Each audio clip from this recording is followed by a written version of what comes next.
During the 10th week of our lecture sessions, we are going to discuss an important topic called theory of constraints. And as usual, there will be 5 lecture sessions, and very soon you will come to know that the theory of constraints is actually a very practical methodology which has been adopted by several progressive organizations throughout the world, and it has got a very close relationship with inventory control. And inventory control, there are the traditional approaches. Definitely you will try to use those traditional approaches, but the kinds of problems a manufacturing the situations or manufacturing companies, or for that matter any type of organization may face. Now those problems, remaining those problems, that means those problems remain, and within those the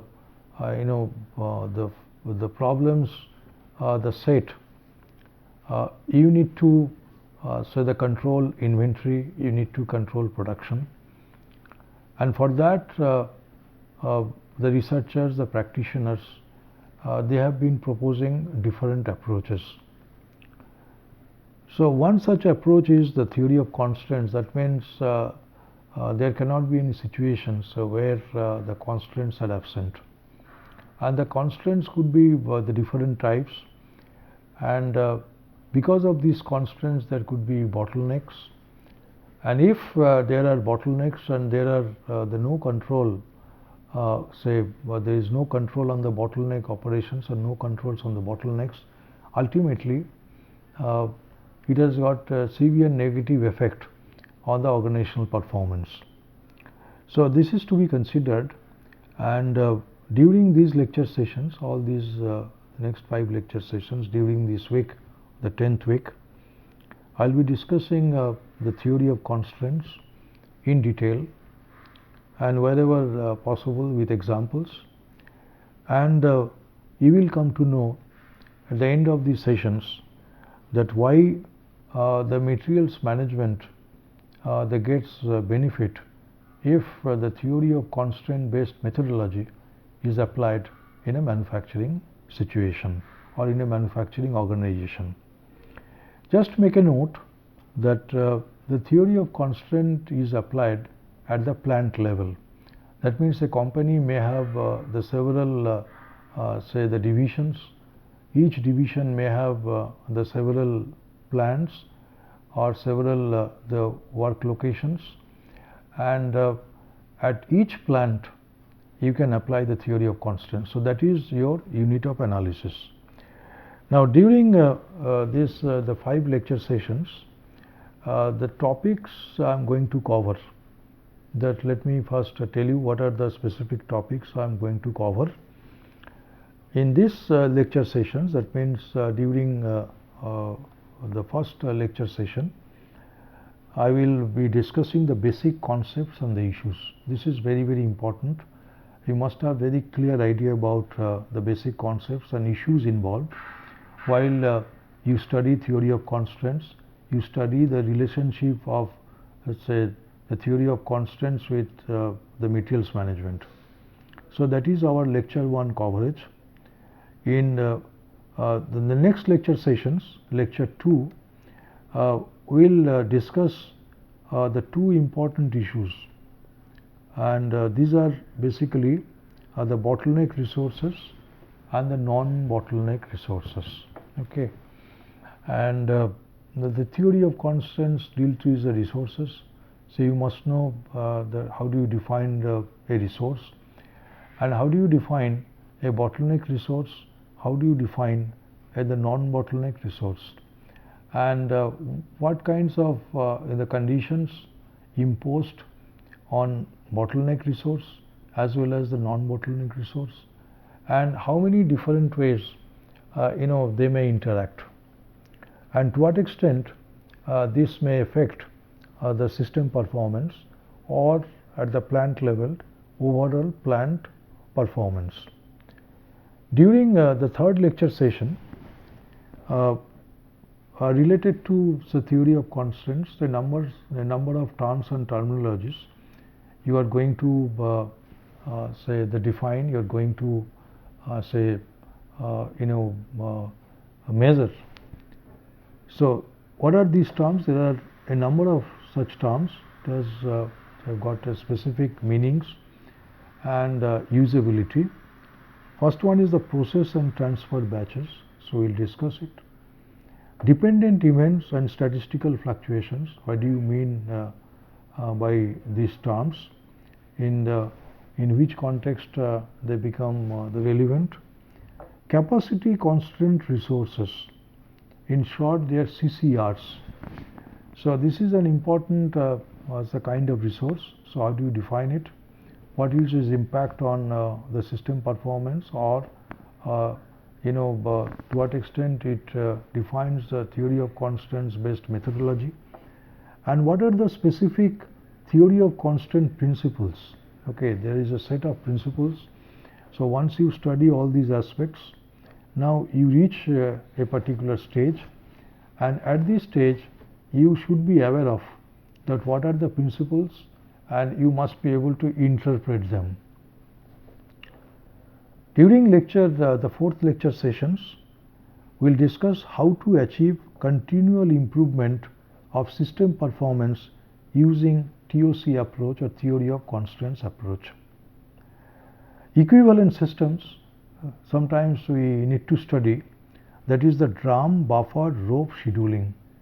Okay, so sometimes the TOC the scheduling is referred to as the drum buffer rope scheduling. So you need to define it in clear and specific terms. The steps in drum buffer rope scheduling, what are the steps involved, and the types of production systems. So as per the TOC norms, so that also you should be aware of. And during the last lecture sessions, we'll again refer to the types of production systems and the typical questions or the queries that you may come across with respect to this particular topic, that also I am going to mention. Now let us first talk about the basic concepts and issues related to the theory of constant. Now in any manufacturing system, what do you find that there could be the different kinds of problems related to production control, related to inventory control. Now the main say the problem that we have always been say expressing, or you are trying to telling others, that is the main problem is how to maintain the flow of materials through the production stages or the processes. So this is the main problem, and for many a time, due to many reasons, this flow of materials may not be smooth. So and at any point in time, a smooth system may become a non-smooth systems. So you must know that how to get at any point in time the smooth flow of materials, a condition in your manufacturing systems, which is basically a smooth flow of materials within the production system. So while the Toyota the proposes the JIT based systems, I have already mentioned that their basic objective is this one, that means how to get a smooth flow of materials within the production system, and in order to achieve this, in the process of achieving these conditions, they have proposed the JIT based manufacturing systems. So this flow usually is not smooth, rather erratic most of the time in almost all manufacturing plants. So we are at the plant level. Now the inventory control system is thus linked with the production control systems, like when we refer to MRP system. So essentially it is a combined inventory and production control system, and that's why the inventory control system should not be treated separately. It must be linked with the production control system. And the researchers, practitioners have suggested a number of tools and techniques to achieve the condition of smooth flow of materials under several types of constraints considered unavoidable in majority of the cases. Like for example, we have referred to say the EOQ modeling, and say the classical EOQ model. If you refer to, you will find there are the 10 conditions imposed. These are referred to as assumptions. Now in the real system, what you find that these assumptions you cannot these assumptions are not valid. So you need to relax these assumptions, and there could be many constants, and constant optimization problem we have already dealt with under constants. Like there could be constants on the number of orders, there could be constants on so the amount of inventory investment, and the corresponding the solution technique also you are aware of, like the Lagrangian multiplier, the technique, or you have to form the Lagrangian. So these are all the discussed and you are all aware of. So in a real systems, always you work under constraints, and you and given a particular say workflow pattern. So that means the flow of materials with the patterns, you need to know that what are the constants are actually affecting the flow pattern of in a particular system. So the flow pattern of the materials, and what is the acceptable flow that you must know, and to what extent you can take some remedial measures, to what extent you can take some the preventive measures, so that so the flow pattern which you get in the materials within a particular plant is acceptable to you. So this is the main problem, and for which the many years back, almost the 40 years back, a person the named say Goldratt, he proposed this particular the methodology called theory of constraints. Now so the theory of constraints, and in short this is known as TOC. It is a well accepted methodology throughout the world, and once the details are known, you can definitely implement the TOC in your system. And if you apply the TOC, a number of advantages you will have. Is it okay? One advantage is definitely the smooth the flow of materials within the production system, but the major advantage will be that you will be the producing a quantity, and out of this quantity you will get your sales. That means the revenues are guaranteed. If you produce something and if you cannot sell it, obviously it may be treated as the waste. So the system is such in TOC, if you apply TOC, that means as per your requirements, as per the sales requirements, you will produce. And if you produce and you can sell, then it is referred to as the throughput. If you produce and you cannot sell, obviously it is treated as a waste. So that sort of the fine tuning you must have in the control system, and your production control systems, and essentially the main focus of theory of constraints is here. That means producing throughput. So we are going to explain all these terms and terminologies with which you explain the TOC methodology. So the TOC is considered such a technique or approach adopted by a large number of manufacturing organizations in different countries, including India. Is it okay? That means you create a condition where the constraints are absent. And if the constraint, suppose due to many reasons, today maybe there is no constraint, but tomorrow there could be a constraint. As soon as you face a condition of constraints, you must be able to take effective action so that the constraints are removed. So that sort of the mechanism you try to create. Is it okay? And in the process, the main advantage is at the soft law level, with the TOC methodology implemented, you get a very well accepted the scheduling technique. Okay, so scheduling becomes much easier, and you know that the whatever the schedules you propose, whatever the schedules you use, they are going to say, going to get the throughput out of the cells you can make. So TOC is a continual improvement methodology. That means it supports the logic of continuous improvement, and it is a practical approach, and it is essentially it is a database modeling.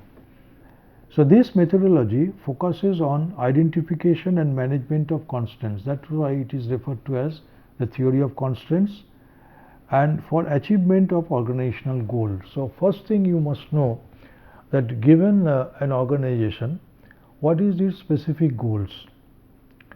Now, what we have observed, or what the practitioners have been observing, and the researchers have been pointing out, that in majority of the cases, only a few or the limited number of constraints may affect organization performance negatively. It's not that at any point in time you may come across 10 specific types of constraints. It's not that all these 10 constraints are affecting your system performance, organizational performance. If you study them, their effect on the system performance, you will find that out of 10 such constraints, only a few, maybe 2 or 3 are basically affecting negatively the organizational performance or the plant performance. And hence, removal of the constraints in a systematic way helps improve the organizational performance significantly. That means first you need to do that which one out of many constraints, which one is the most critical one. So how do you identify the critical one? Is it okay? So that basis should be known, and the TOC talks about this, and very specifically it mentions that what is what is the selection, the criterion of the most the critical constraint. So once this is identified, then you have to think of ways and means for removal of this constraint. Is it okay? So as soon as you remove this constraint from the systems, there will be a performance gain, and at the systems level. And again, you try to hold on that performance, and again in course of time, another the constraints may become very, very critical. So again you have to consider that particular the constraints. Again you have to think of how to remove that constraint. So this process goes on. So that's why it is referred to as the continual improvement methodology. With organizational performance improve, TOC ensures smooth flow of materials through the resources of a plant, matching with market demand. Now what do you find in a typical plant or in a typical manufacturing systems? You come across several types of resources, and these resources are activated, these resources are utilized to meet the demand, and there must be proper synchronization. That means as we have been pointing out in JIT based manufacturing system, that means the system should be such that it is capable of the matching the demand exactly at any point in time. That means the demand may change, and to what extent you are able to meet the change demand. Is it okay? Do you have that flexibility in your manufacturing system? So with a rigid the scheduling technique, or say with the rigid manufacturing systems, so you cannot achieve these conditions. So essentially, when you study the theory of constants, what do you find?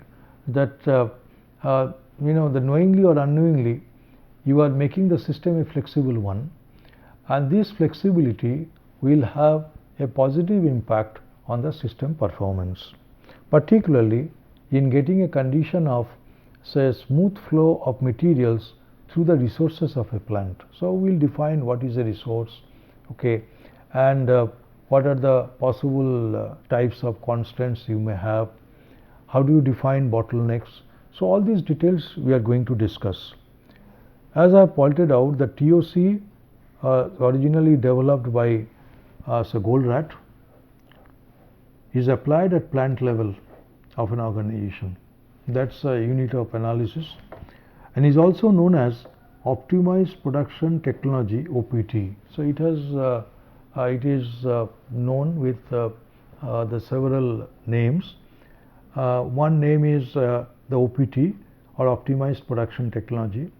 Okay, they're all same. It is also referred to as the synchronous manufacturing, as already pointed out. Later on you will come to know, when we talk about the DBR scheduling, you will come to know that how through TOC approach you create a synchronous the manufacturing system. And this is also referred to as the drum buffer rope scheduling. Is it okay? That the bottom line is that are you in a position to create such a system? That means which is referred to as the DBR scheduling. Is it okay? So first you create such a system, and you try to you start using it, and you maintain it. Okay. As per the TOC concept, there are two generic goals of any business organization: to make more money now and future. This is number one. Please make a note. There are two specific objectives of any business entity or business organization. The first objective is to make more money now and in future. Is it okay? And to establish a process of continuous improvement. Obviously, while you make money, you by fair means only, and following the rules and regulations stipulated by the state or the government. But the second objective is very, very important. That is to establish a process of continuous improvement. And what do you find? That if you apply the TOC methodology, the second objective is fulfilled. And what is our assumption is that unless and until you have the second objective, you cannot hold on to the first objective. Is it okay? So these are interrelated, and specifically the progressive organizations, they focus on the second objective. Is it okay? So if you are able to say achieve the second objective, that means the first objective is assured and first objective is guaranteed. Now this TOC, when you apply the TOC concept, TOC assumes that these goals may not be achieved due to existence of several types of constraints. So that is our basic assumption.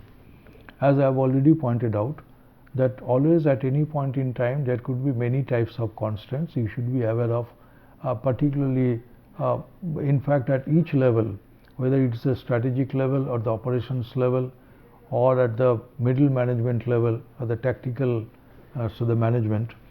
Okay, so you will find that always at any level of an organization there are many types of constraints.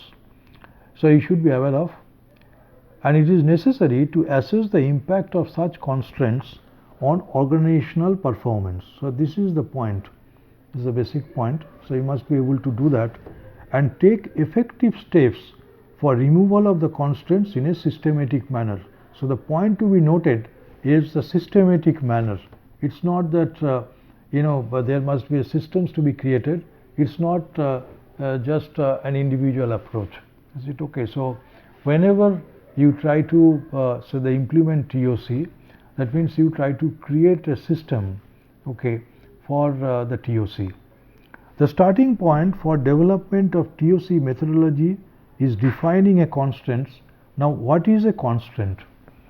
A constant is defined as anything that prevents a system from achieving high performance relative to its goals. Okay, so this is the definition.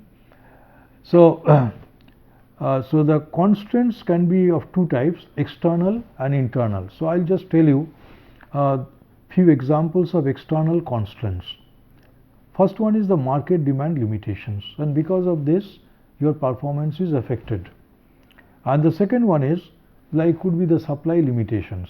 There could be many such examples. So you try to identify 5 or 6 such examples. Okay, I've just given 2 examples.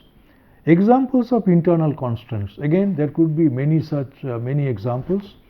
You try to find out as many as possible.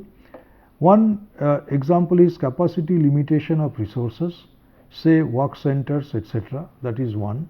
Second one is the management policies, reduce to capacity, inflexible lot size, etc. Is it okay? So you want the next shift to be added, but then the management policy is that you just have to produce within say the one shift. Okay. Internal constraints are basically referred to as the bottlenecks. Now the next step is to make effort to achieve the stated goals. What are the goals of a business firm? There are 3 goals to be achieved simultaneously. One is, you please note it, one is the increasing net profit, that is goal number 1. The next goal is increasing return on investment, ROI, and the third one is increasing cash flow. And these 3 goals you have to achieve simultaneously. Now the TOC attempts to achieve these goals by using 3 operational measures. So please note it down. First one is the throughput, second one is the inventory, and the third one is the operating expense. Now let me just define what is the throughput before I conclude this session. First one is the throughput. What is throughput? It is defined as the quantity of money that the system generates through sales over a specified period of time. It is defined as the sales minus direct variable cost, and you find in many cases that the material cost is basically the substantial portion of the direct variable cost. So hence it is defined as the sales minus materials cost equivalent to contribution to margin. So this way we define throughput. Throughput, if the system produces products but is unable to sell them, now this point is to be noted, there is no throughput. What is inventory? It is not defined as it is usually defined elsewhere. We have already defined idle resource, okay, with economic value. But here it is defined as the quantity of money that the system has invested in objects like plant, property, equipment. It is very clear. The labor and overhead cost is excluded, but the cost of purchased materials and parts is included. That means the amount of investment what you do. And what is the third term? That is the operating expense. It is defined as the quantity of money spent by the system to turn inventory into throughput over a specific period of time. It includes all costs other than direct variable cost, mainly the conversion costs. So understood simply, throughput is money coming into the system, inventory is money invested in the systems. Just you remember these few points. And operating expense is money paid out of the system. The financial performance of the systems is evaluated with respect to a number of financial measures. So here, how do you define net profit? Throughput minus operating expense. Return on investment is throughput minus operating expense. I'll give you numerical examples later on, divided by inventory. Next one is the inventory turnover. How do you define throughput by inventory? And productivity is throughput by the operating expense. So these are the basic concepts. Now what do you try to do? That means waste is any expense that does not turn inventory into throughput.